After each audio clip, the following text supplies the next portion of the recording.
Radio Fe Latina presenta A la Luz de la Palabra, un encuentro con el Evangelio del domingo. Miguel Carreras reflexiona y Fabián Gómez pregunta. Y juntos nos preparamos para la fiesta litúrgica.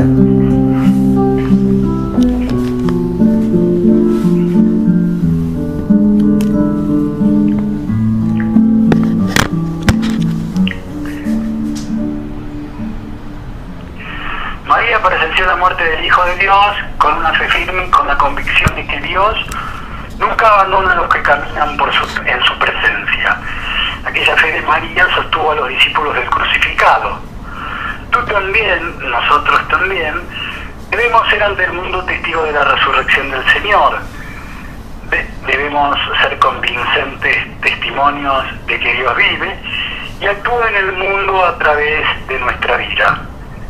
Dios vive en ti, en mí, en todos y cada uno de nosotros, y podemos darlo a conocer al mundo. Si todos lo diéramos a conocer a través de nuestro testimonio de vida, el mundo podría reconocer y comprender que Jesús resucitado vive y está presente entre nosotros, como María Santísima. Confirma a nuestros hermanos en la fe y en el amor. María, enséñanos lo que aprendiste al pie de la cruz, como el dolor cristiano es redentor y florece en la esperanza de la resurrección a una vida nueva. De esta manera, queridos hermanos, queridas hermanas, queridos amigos, queridas amigas, de esta manera estamos comenzando junto a todos ustedes desde Radio Fe Latina nuestro encuentro semanal a la luz de la palabra, en la semana por excelencia del cristianismo, en la semana nodal, en la semana cumbre de recrear la pasión, muerte y resurrección, fundamentalmente la resurrección de nuestro Señor Jesucristo. Este domingo de Ramos nos va a permitir entrar en esta Semana Santa, a la cual estamos llamados a vivir en intensidad, en oración, en vida comunitaria, en una vida interior que nos permita recrear todo aquello sucedido con Jesús, su pasión, su crucifixión, su muerte, y fundamentalmente aquello que le da sentido a nuestra existencia cristiana, a nuestro ser cristiano, como lo es la resurrección, porque si Cristo no hubiera resucitado, vana sería nuestra fe, nos enseñó entre tantas enseñanzas San Pablo. Tenemos la oportunidad entonces de compartir juntos esta Semana Santa, que comenzará este Domingo de Ramos, que comienza este Domingo de Ramos, en medio de este contexto muchas veces que nos desconcierta, que nos desorienta, una pandemia que ha ido quedando atrás, una guerra absurda que no termina de diluirse, la muerte que se entrecruza en cada esquina con la vida, y la vida plena en abundancia que va a traer el resucitado, cosa que celebraremos junto a todos ustedes el domingo de Pascua. Con este Domingo de Ramos, entonces, vamos a evocar la entrada de Jesús en Jerusalén, y vamos a dar comienzo formalmente a esta Semana Santa, a la cual estamos convocados, en la cual vamos a participar desde nuestro compromiso, desde nuestro ser creyente, acompañando esos momentos tan difíciles a Jesús, tan absurdamente inentendibles, que llevan a la muerte, pero fundamentalmente le darán la vida nueva y la vida plena en la luz del resucitado.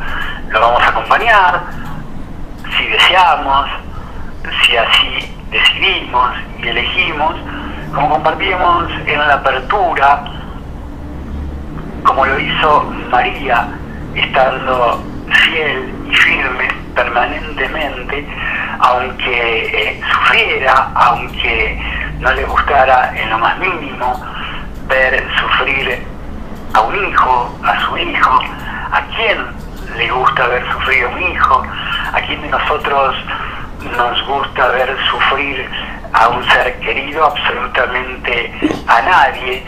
Pero ella entendía que en la fidelidad, en su presencia, en la firmeza, tenía que estar presente acompañándolo.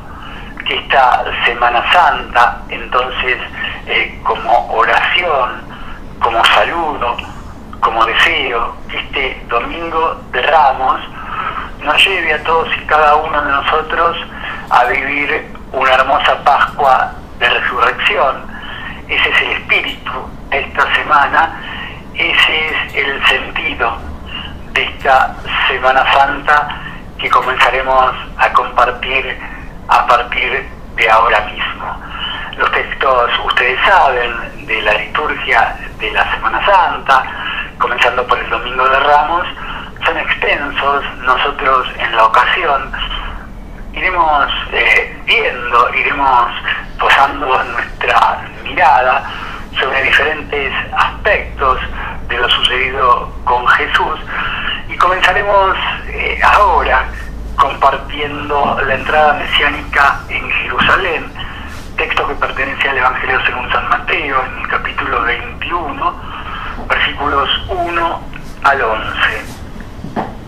Cuando se acercaron a Jerusalén y llegaron a Betfagé, al monte de los Olivos, Jesús envió a 2 discípulos, diciéndoles: vayan al pueblo que está enfrente, e inmediatamente encontrarán una asna atada junto con su cría.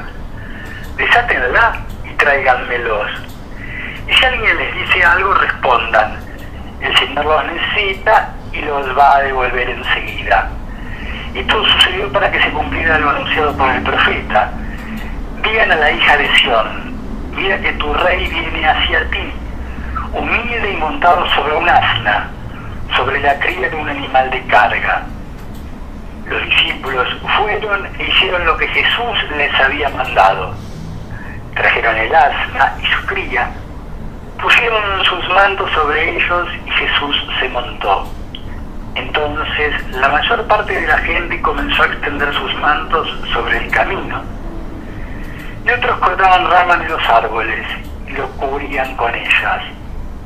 La multitud que iba delante de Jesús y la que lo seguía gritaba: Hosana al Hijo de David, bendito el que viene en nombre del Señor, Hosana en las alturas.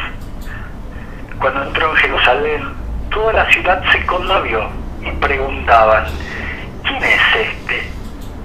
Y la gente respondía: es Jesús, el profeta en Galilea. Esto que acabamos de compartir, esto es palabra de Dios, pertenece al Evangelio según San Mateo, capítulo 21, versículos 1 al 11. Es uno de los textos que forman parte de la frondosa, de la riquísima liturgia de este Domingo de Ramos. Sobre este texto y otros que ya iremos viendo, va a ser las consideraciones semanales, generosas, abundantes, con el entusiasmo que lo caracteriza el señor Miguel Carreras. Miguel, una vez más, creemos que es un gusto encontrarnos contigo, con Silvia Patricia, tan silenciosa, tan importante en la operación técnica. Un gusto encontrarnos contigo para compartir un nuevo encuentro a la luz de la palabra. ¿Cómo va? Bienvenido. Y siempre va muy bien, Fabián, y gracias. Va muy bien, y vamos a considerar si estas lecturas son fundamentales. Venimos viendo durante el curso sobre todo de la parte final del año, como nuestro Señor anuncia que tiene que ir a Jerusalén. 3 veces el anuncio de que tiene que ir a Jerusalén, de que el Hijo del Hombre tiene que padecer, y mucho, en manos de pecadores y publicanos. Tiene que ser muerto y tiene que resucitar al tercer día. Ya lo anuncia el Señor. El Señor va a llevar a cabo su pasión, su muerte y finalmente su resurrección. Estas son las claves, ¿no es cierto?, de la vida que está en nosotros, de la cual vamos a ser testigos. Recordemos el pasaje que leímos también no hace tanto, Fabián, cuando le cuestionaba a los judíos a Jesús de que él daba testimonio de sí mismo, que su testimonio no era válido. Entonces el Señor tuvo que enseñarles el número de testigos que ya daban testimonio de él a través del hombre, a través de Dios y a través de las Escrituras. Juan el Bautista era testigo de Jesús, lo presentó como el Mesías en Israel, el poder del Padre y las cosas que el Padre hacía a través del Hijo, era testigo de Jesús, el Padre mismo, las Escrituras y Moisés. No pocos, 4 o 5 testigos daban testimonio de Jesús. Y ahora nosotros, los cristianos, aquellos que hemos creído en todo esto que vamos a considerar a partir de estas lecturas que pertenecen a lo que llamamos el Domingo de Ramos y todo lo que aconteció en la Semana Santa hasta consumarse en la Pascua con la resurrección de nuestro Señor, de la cual somos testigos. Y somos testigos aquellos que fielmente lo seguimos, verdaderamente lo seguimos y damos testimonio de que el Señor murió y resucitó. Y lo damos como testigos de Él porque vivimos la vida de Cristo resucitado. No vivimos nosotros, Cristo vive en nosotros. Como dice el apóstol, no vivo yo, Cristo vive en mí. Bueno, y acá se cumple, Jesús va a entrar a Jerusalén. Jesús va a ser ahora la redención y salvación de todo el género humano. Y va a padecer y mucho. Y en manos de pecadores y publicanos, sin duda que sí. Lo vamos viendo y lo vamos a ver a través de estas lecturas. Ya leímos una, Fabián, Mateo 21, 1 al 11, sí, entra el Señor en Jerusalén, montado sobre un asna, con su burrito, un asna que él mismo había mandado, enviando a 2 de sus discípulos a que le dijera al dueño del animal que lo desatara, que lo precisaba, que en cuanto lo hubiera utilizado lo iba a devolver. Montado sobre un asna, qué cosa curiosa, ¿no? Que un rey aclamado como tal, porque así ingresó el Señor en Jerusalén, aclamado por todos aquellos que lo venían siguiendo desde la Galilea, entre los cuales estaba la Virgen María y otras mujeres, por supuesto. Vamos a ver la gestión de las mismas en el curso de estas lecturas, ¿no es cierto? Bueno, aclamado como rey. Claro, no como tal aclamado, sino recibido con asombro en Jerusalén, muchos de los cuales habitantes se preguntaban quién era este. ¿Y este quién era? Y este era el rey.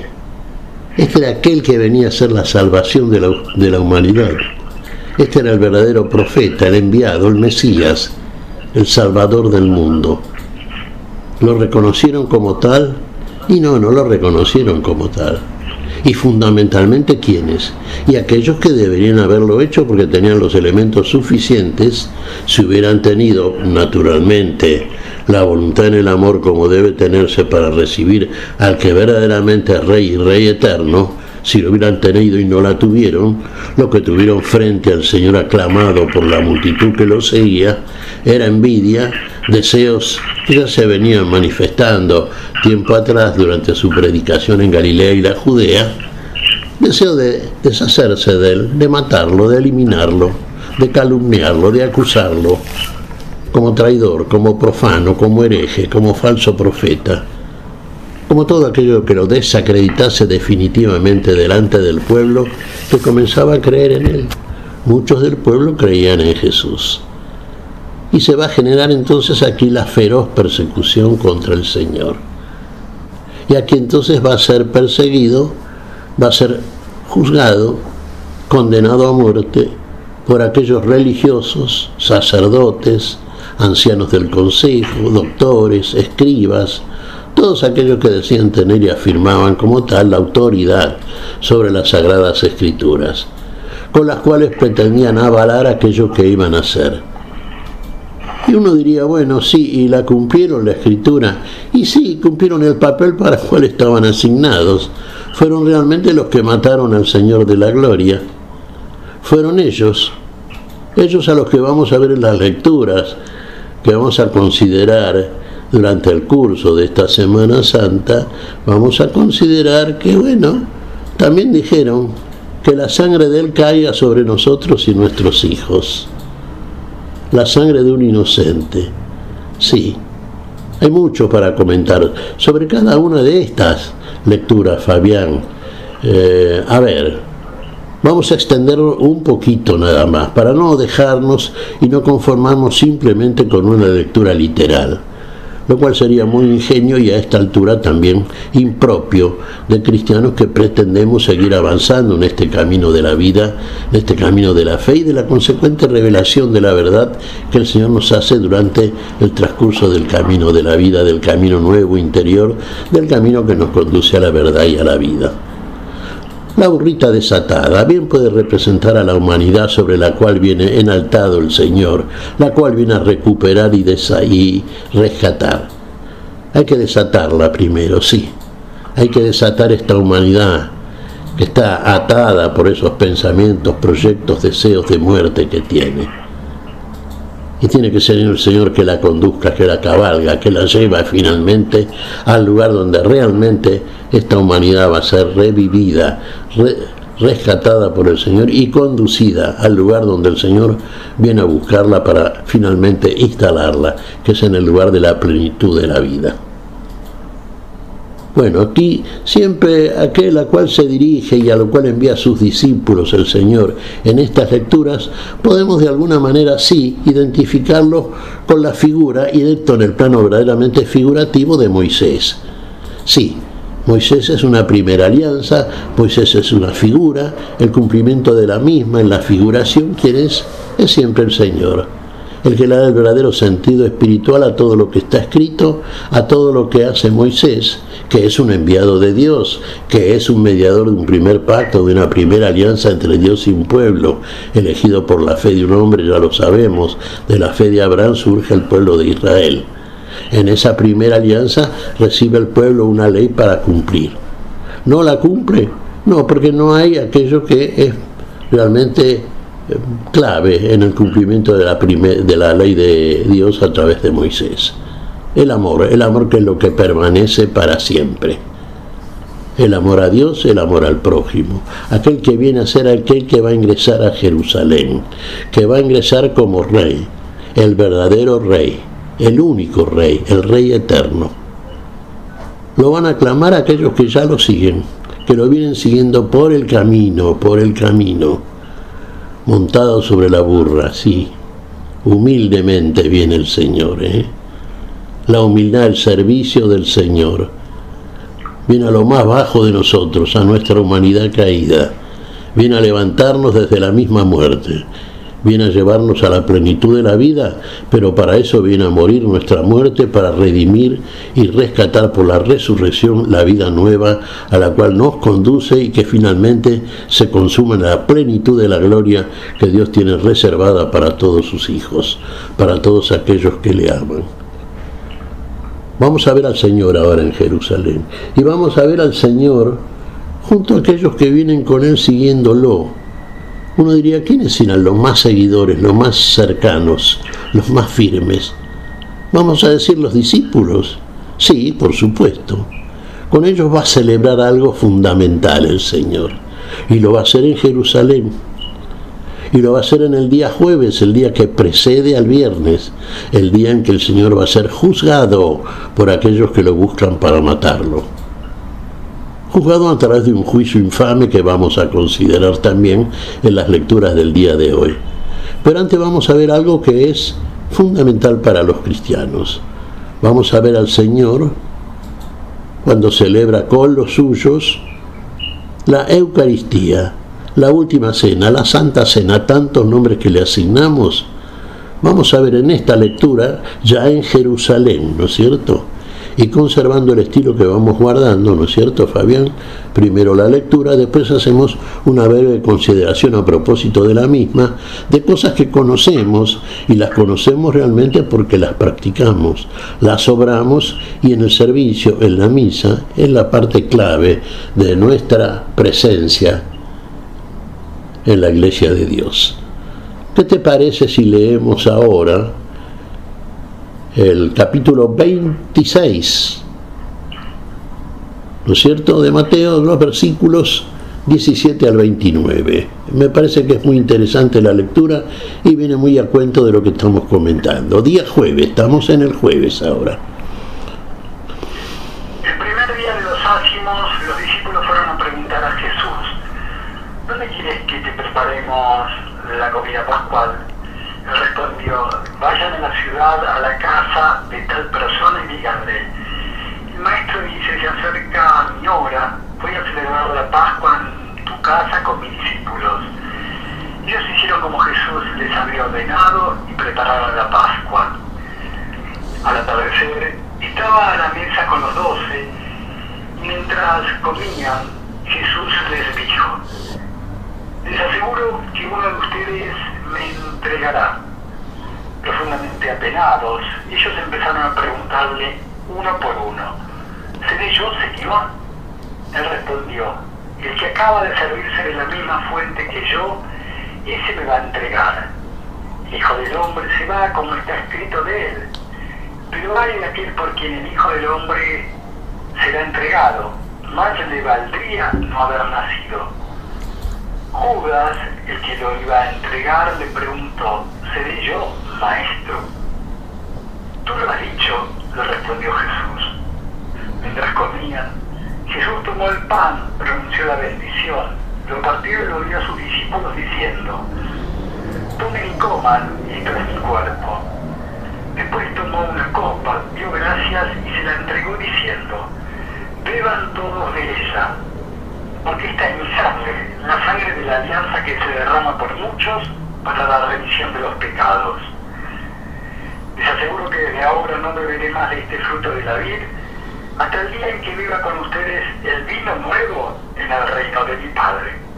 Esto que acabamos de compartir, esto es palabra de Dios, pertenece al Evangelio según San Mateo, capítulo 26, versículos 17 al 29. Miguel. Gloria a ti, Señor Jesús. Bueno, recordemos este pasaje entonces. El día de los ácimos.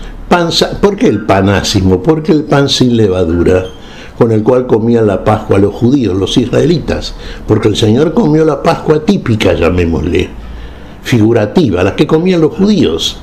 Sí, consistía en un carne de cordero, un corderito de menos de 2 años, sin defecto, acompañado por pan sin levadura, pan ácimo, hierbas amargas y agua, no vino, agua. El pan ácimo era sin levadura. La levadura era el pecado. Recordemos esto, significa el pecado. Pan sin pecado, cuerpo sin pecado. El Señor después va a instalar, entonces sabemos, al final de esta cena, va a instalar lo que llamamos la Eucaristía, el pan y el vino. Sí. Mientras estaban comiendo, algo dijo Jesús respecto de uno de los que estaba presente en el grupo. Eran los 12. El Señor dice que uno de los 12 lo va a traicionar, lo va a entregar. Y aparecen entre ellos entonces aquellas inquietudes propias de quien dice para sí propio: ¿seré yo, Señor?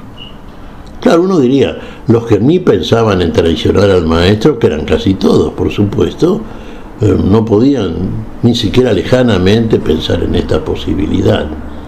Pero el que lo iba a traicionar bien sabía quién era, y bien sabía el Señor quién era, y bien sabían Judas Iscariote, el traidor, y Jesús, que iba a ser la víctima de la traición, quién era el culpable. ¿Seré yo, Señor, acaso?, dice Judas hipócritamente. Tú lo has dicho, tú lo has dicho. Era Judas, sí, el que moja conmigo su mano en mi plato, el que come del mismo plato, el que lo vende, el que lo traiciona. ¿Qué le dice Jesús al respecto? Al que tal cosa hace y va a hacer, más le hubiera valido no haber nacido, ni siquiera haber nacido. Uno dice haber nacido biológicamente, haber nacido de nuevo. No, todavía no. No.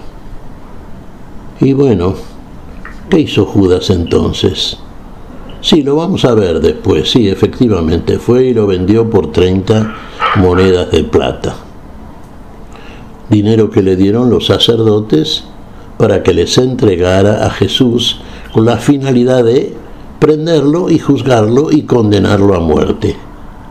Porque esa era la idea central, de la cual fue, por supuesto, cómplice e importante este Judas. Este Judas que después vamos a ver si, cuando supo de que Jesús había sido condenado, vio con claridad que había vendido a un inocente, y él mismo procuró devolver las monedas que no les aceptaron los sacerdotes, las tiró sobre el santuario y después, bueno, tomó una medida equivocada también, se suicidó. No pidió perdón a Dios, no pidió perdón al Padre, no pidió perdón. Se arrepintió. ¿Y el perdón? ¿Y el perdón de los pecados? ¿Y el Señor que va a derramar la sangre para perdonar el pecado? Por su propia cuenta juzgó el Iscariote. Bien, no avancemos mucho más aquí en este punto. Avancemos sí sobre lo que nos importa, decidida definitivamente. ¿Qué pasa? Terminada la cena, el Señor en medio de la misma tomó un pan, lo bendijo, le dio a comer a los suyos. ¿Qué les dijo? Tomen y coman todos, este pan es mi cuerpo. Este pan es mi cuerpo, el cuerpo de Cristo. El Señor está invalidando la cena que termina de celebrar con los suyos. No, le está dando el sentido eucarístico que tiene, la acción de gracias, la verdadera cena santa, la verdadera cena del Señor. Acabada la cual, tomó el cáliz con el vino y que dijo a los suyos, a los que estaban con él, luego de bendecirlo: tomen y beban todos. Este vino es mi sangre, mi sangre. La vida del cuerpo está en la sangre, por el alma en ella. Este vino es mi sangre que será derramado por ustedes y por muchos. ¿Para qué? Para algo que es fundamental, para el perdón de los pecados. Ahí hay perdón de los pecados, en la sangre de Cristo. Bañados por la sangre, perdonados por el Dios que ama y perdona, por el Dios que, conocido como tal y debe ser reconocido en Cristo Jesús, es el Dios que no sanciona, que no viene a juzgar, es el Dios que viene a salvar lo que está perdido, es el Dios que salva por la sangre salvífica de aquel que la derrama para quitar y lavar el pecado de todos nosotros. El pan y el vino. Celebramos nosotros esta última cena, la cena del Señor, la Eucaristía, lo hacemos, ¿sí? Participamos de la mesa del Señor, del banquete sagrado, del banquete eucarístico, del verdadero sentido que tiene la Pascua. Pascua que comenzó figurativamente a ser celebrada por el pueblo de Israel, pero ahora en el sentido que tiene, en el único y definitivo sentido que es el sentido de vida y para la vida, en Cristo Jesús llega a tal finalidad. Recordaba Fabián un versito que lo hemos repetido varias veces, vos seguramente te acordás, pertenece a la Lectio Divina. Decía así, fíjate, comparando, ¿no es cierto?, la cena del Señor. Come con los suyos la cena pascual y después celebra Él.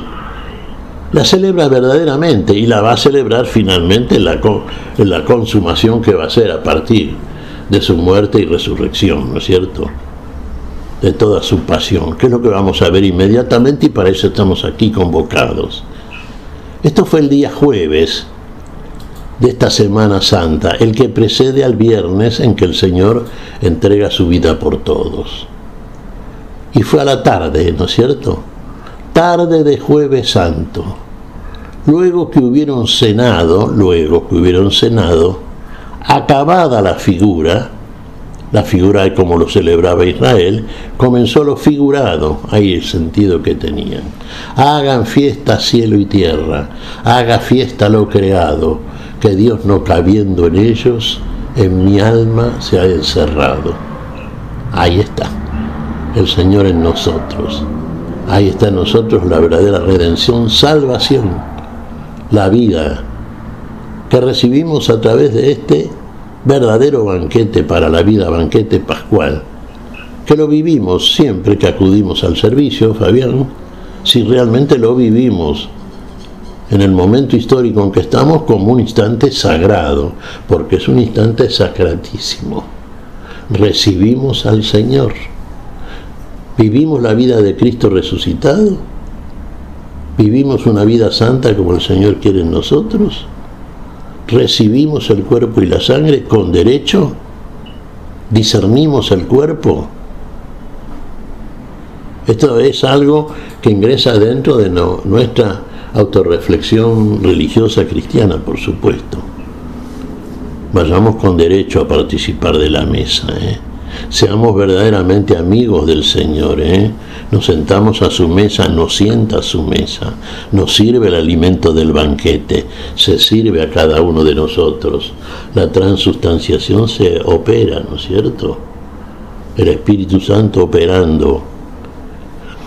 Esto ya lo vamos a gozar, a disfrutar nosotros, y lo hacemos cuando acudimos al servicio, realmente festejando algo que es la base de la fe cristiana, la resurrección del Señor. Tarde de Jueves Santo. Bien, vamos ahora a ingresar, Fabián, en el viernes, porque luego de celebrar esta cena, el Señor va con los suyos al Monte de los Olivos. Y ahí es donde llega Judas con aquellos guardias enviados por los sacerdotes, los doctores, los escribas, para prenderlo a Jesús. ¿Cuál era la clave que les tenía que dar el traidor a aquellos que iban a buscar a Jesús para prenderlo? Aquel al cual yo bese, ese es el Mesías, el supuesto Mesías. Sabemos esto, sí. Lo saluda con un beso a Jesús. Salve, Maestro. Estaba Jesús orando con los suyos. Salve, Maestro. Con un beso entregas a tu amigo, le dice Jesús. Y ahí se lo llevan a Jesús. ¿A dónde lo llevan? Y lo llevan precisamente al lugar, al templo, al lugar donde estaban todas las autoridades religiosas, donde lo van a juzgar a Jesús, a la casa de Anás y Caifás. Y viene un juicio que realmente es vergonzoso, que es simplemente el precedente de, uno diría, la muerte del Señor. Sí, es el asesinato de un justo, realmente, porque esto no merece llamarse ni siquiera juicio. Basado en mentiras, en astucias tramposas, en la envidia, en el odio feroz hacia una persona que viene a traer la vida que ni viven, ni entienden, ni quieren, porque no aman, aquellos que dicen ser representantes de la ley y del cumplimiento de la ley de Dios entre los hombres. Estos sacerdotes que ocupaban puestos fundamentales, Anás y Caifás, el suegro y el yerno, el sumo sacerdote y el sacerdote que estaba ejerciendo en ese momento el sacerdocio en Israel. Y todos los cómplices, diríamos, ¿no es cierto?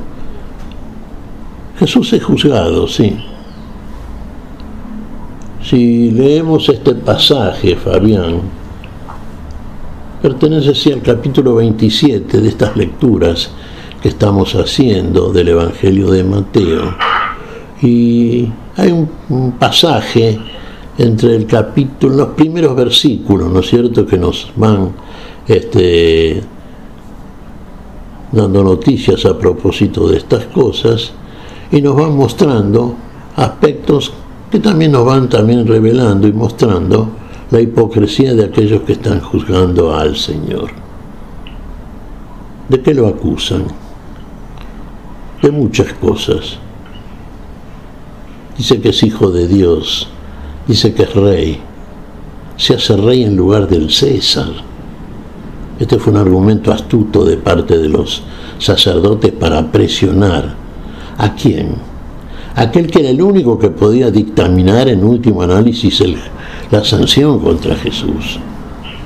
No olvidemos que Israel en ese tiempo prácticamente estaba bajo el dominio del imperio de Roma, el imperio dominante de su tiempo. Y Roma tenía en Israel, en demostración del poder que tenía sobre Israel, un representante, un pretor, un tal Poncio Pilato.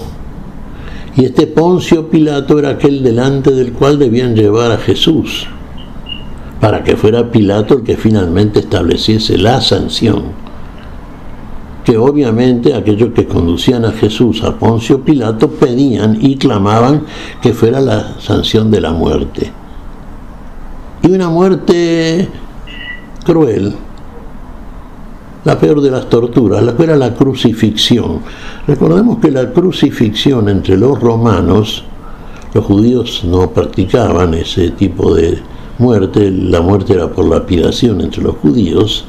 Sí, la crucifixión generalmente se aplicaba a los esclavos en Roma, no a los ciudadanos libres. O sea, la peor de las muertes para el más descartable de los ciudadanos, para los esclavos. Sí, en un imperio donde la mayor parte de sus habitantes eran esclavos, claro está. Muerte de esclavo, muerte de siervo, muerte de cruz. Eso pedían para Jesús. Acusaban a Jesús de muchas maneras, de todas las maneras posibles. Quizá uno de los hechos que más presionó a Pilato, un hombre que no vamos a decir que era justo, ni injusto, ni mucho menos, estaba cumpliendo su función, y él estaba en condición, vio con claridad la inocencia de Jesús, se dio cuenta que Jesús era entregado a sus manos para matarlo por pura envidia. Por eso, dentro de aquello que uno diría pudo haber hecho mucho más. Si hubiera sido verdaderamente un hombre justo, un hombre que veía con claridad en qué consistía el problema y sobre eso que él veía con claridad establecer un juicio simple. Pero no lo hizo así. No lo hizo. Fue cobarde la actitud de Pilato. Fue tan cobarde que inclusive delante del pueblo y de los que lo presenciaban se lavó las manos, se quitó de encima la opinión, favorable o desfavorable. Háganse cargo ustedes, yo estoy libre de la sangre de este hombre, ustedes serán los responsables.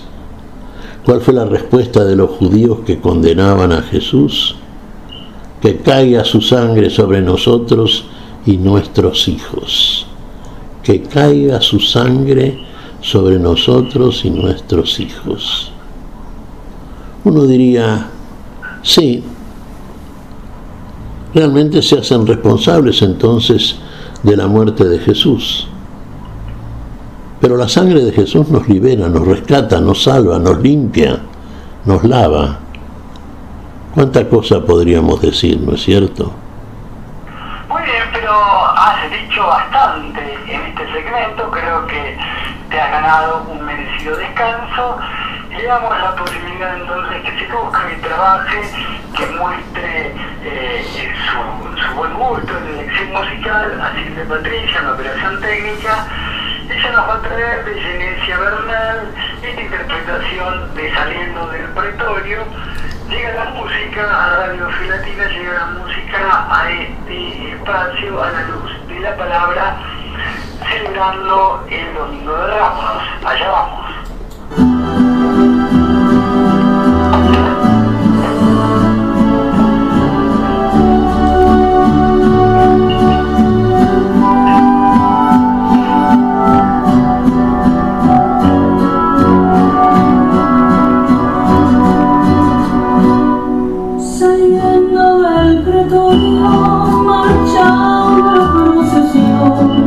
Con rumbo al Calvario, sufriendo a un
la interpretación desde Radio Gelatina, la luz de la palabra, compartiendo nuestro espacio semanal, en esta ocasión conmemorando, recordando, celebrando el Domingo de Ramos, que da inicio a esta Semana Santa 2023.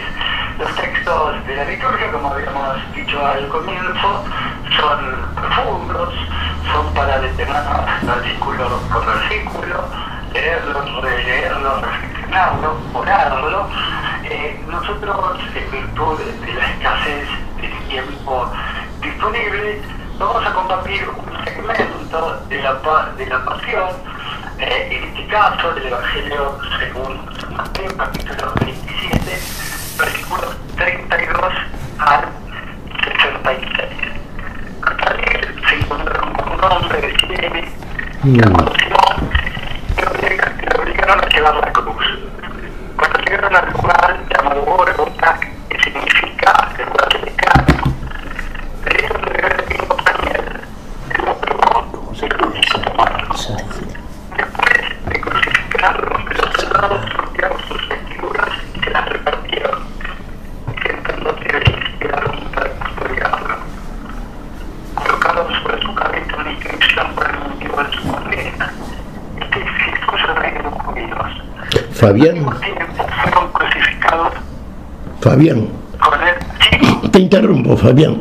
Mira, creo que tenemos una ligera molestia en el sonido, ¿no es cierto? No sale con claridad, sale medio temblequeando. A ver si podemos corregirlo. Bien, a ver, comienzo entonces compartiendo el texto. Ahí está saliendo bien, Fabián. Bien. Al salir se encontraron con un hombre de Cirene llamado Simón y lo obligaron a llevar la cruz. Cuando llegaron al lugar llamado Gólgota, que significa lugar del cráneo, le dieron de beber vino con hiel. Él lo probó, pero no quiso tomarlo.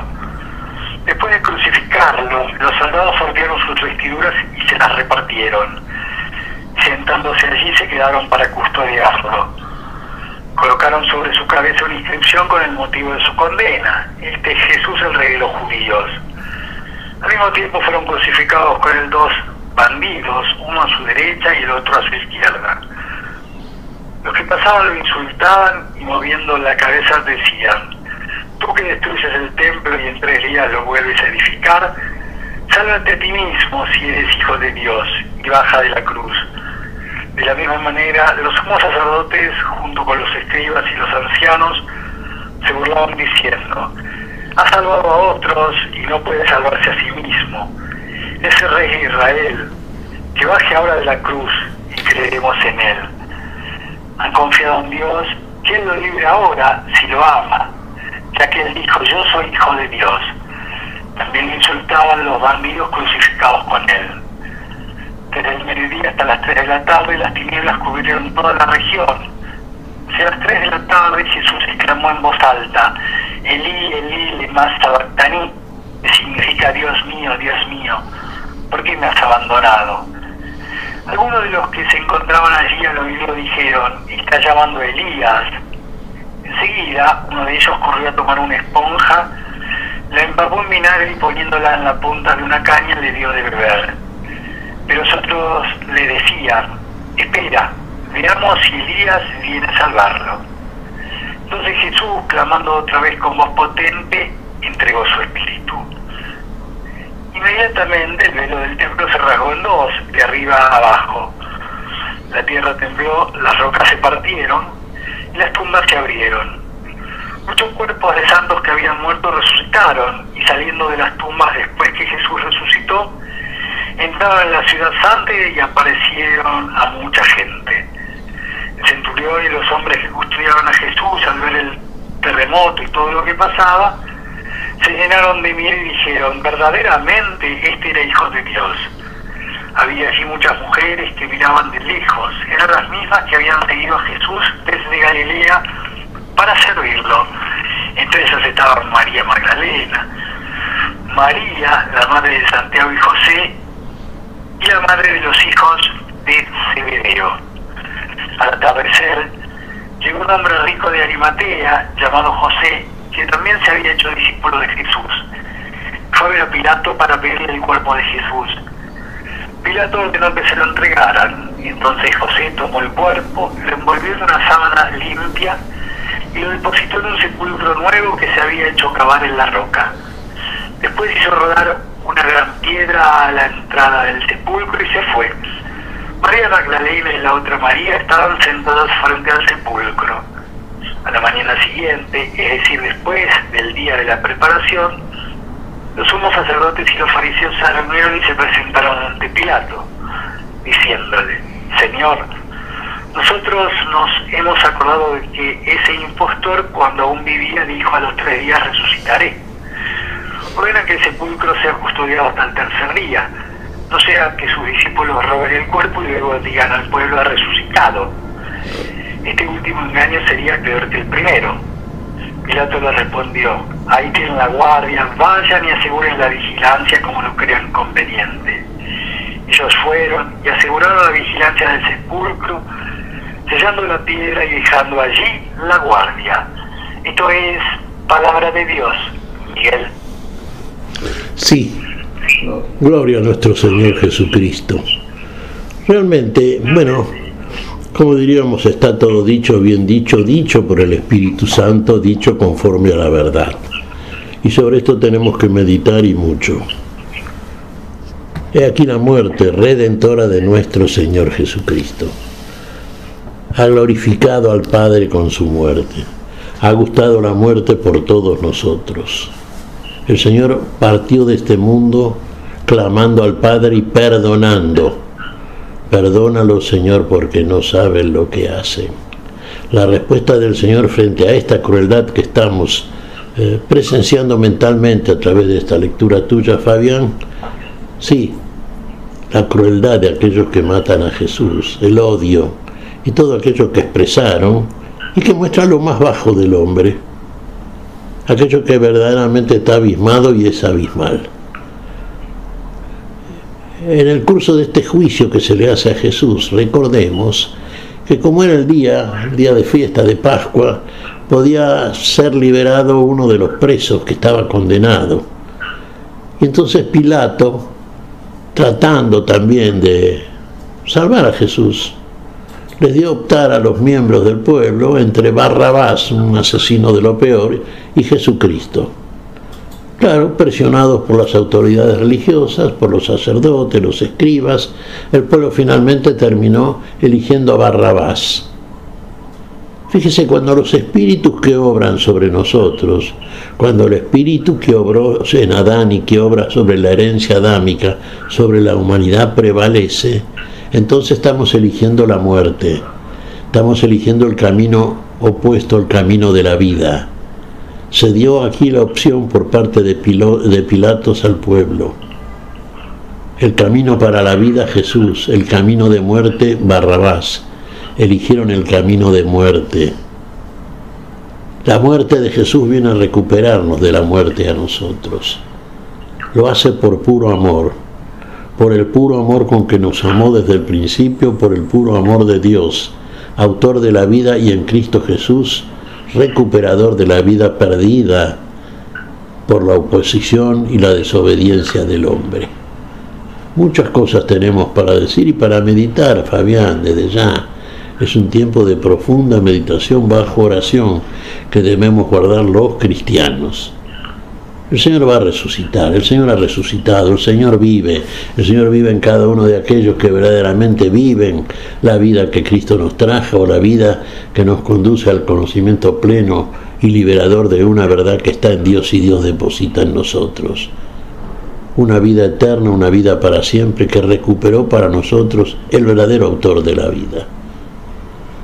Vamos a meditar en este misterio en el curso de esta Semana Santa, y vamos a celebrar, no en este domingo, sino el próximo domingo, la resurrección del Señor, la Pascua, la mayor celebración cristiana. Fabián, adelante vos. Muy buena la lectura que terminás de hacer, y con ella concluimos las lecturas de este Viernes Santo, de estas lecturas que realizamos durante el curso de la Semana Santa. Vos sabés que siempre me ha quedado una impresión. Digo, estamos compartiendo, estamos celebrando junto a los oyentes de Radio Fe Latina el Domingo de Ramos.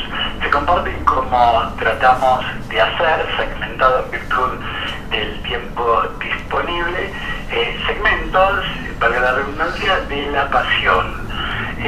Lo aclamaban a Jesús en la entrada triunfal con una asna en Jerusalén, ¿sí? Pero a posteriori, 7 días después, 5 días después, vamos a encontrarnos con el mismo texto, ¿sí? Y las variables que compartíamos hace instantes: lo insultaban, lo escupían, ¿sí? ¿Cómo es este cambio tan notorio, tan rotundo, Miguel? Porque es la locura, por ponerle un término que es el primero que se nos aparece, del hombre, que hoy es blanco y mañana es negro, lo que hoy ama, mañana lo odia. ¿Y cómo entender esto?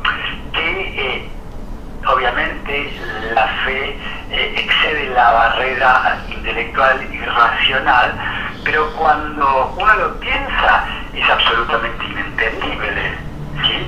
El mismo Jesús aclamado, ¿sí? Compartíamos en el texto de Mateo 21 la comunidad conmovida, ¿sí? Y después esa misma comunidad, 5 días después, lo va a bofetear, lo va a insultar, lo va a escupir. ¿Qué es eso, Miguel? Y uno diría, eso es el hombre adámico, y es muy posible. Pero vamos a aclarar algo, Fabián. Los que venían siguiendo y aclamando al Señor como Rey, como lo que era verdaderamente, es aquellos que venían siguiéndolo desde la Galilea, aquellos que habían creído en Jesús, aquellos que ponían las ramas, ¿no es cierto?, de oliva al paso de la burra que trasladaba a Jesús. Los que lo creían como profeta y como rey, que como tal lo aclamaban. Los que lo recibieron, porque el Señor sí iba a Jerusalén, eran habitantes de Jerusalén.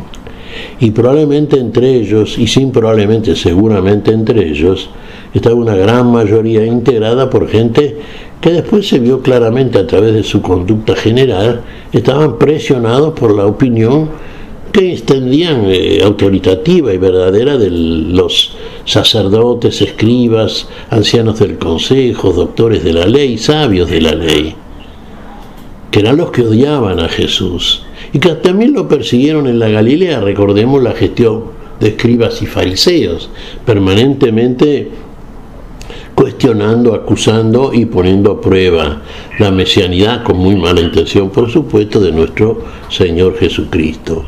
Entonces no hay que pensar demasiado para darse cuenta que Jesús sabe a dónde va, porque ya lo anuncia.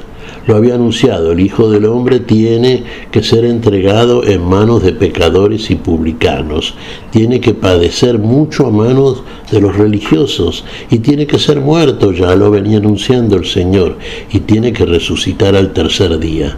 Y esto tiene que cumplirse y se cumple. Se cumple porque, ¿qué es lo que conoce Jesús? Jesús conoce al hombre. Dios conoce a su criatura, pero viene como tal, para vivenciarlo, encarna la palabra, para vivirlo.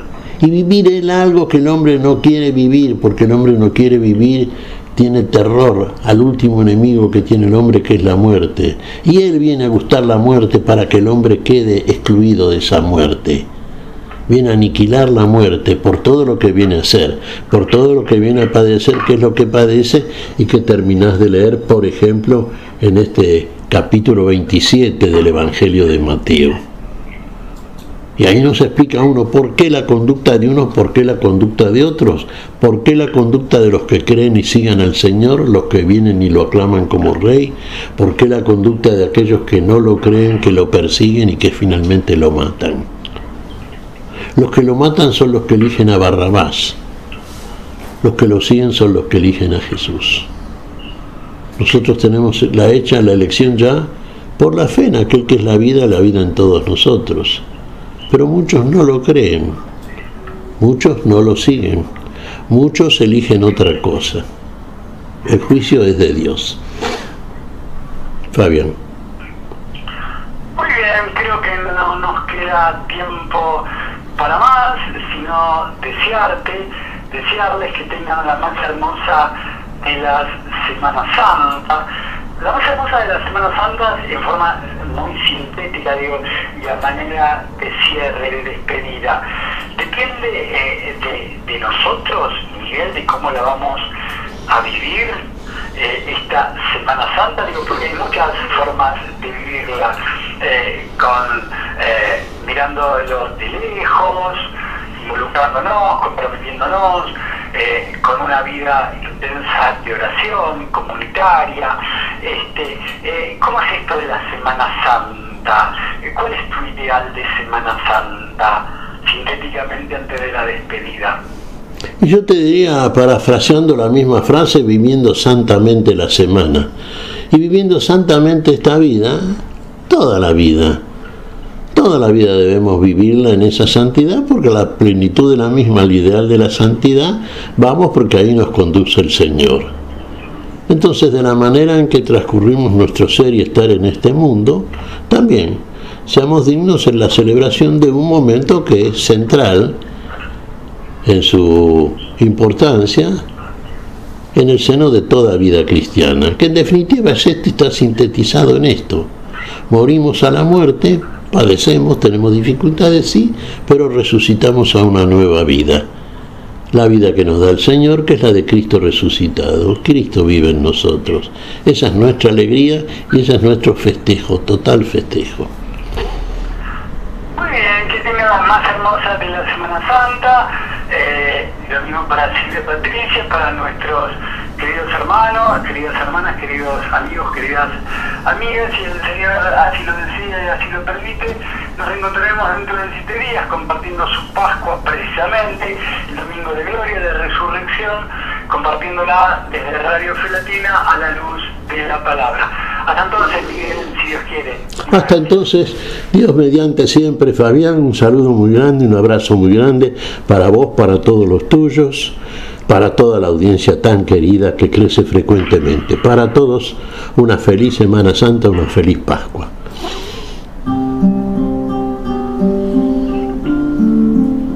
Hemos compartido hasta aquí a la luz de la palabra. Será hasta nuestro próximo encuentro, siempre por Radio Fe Latina.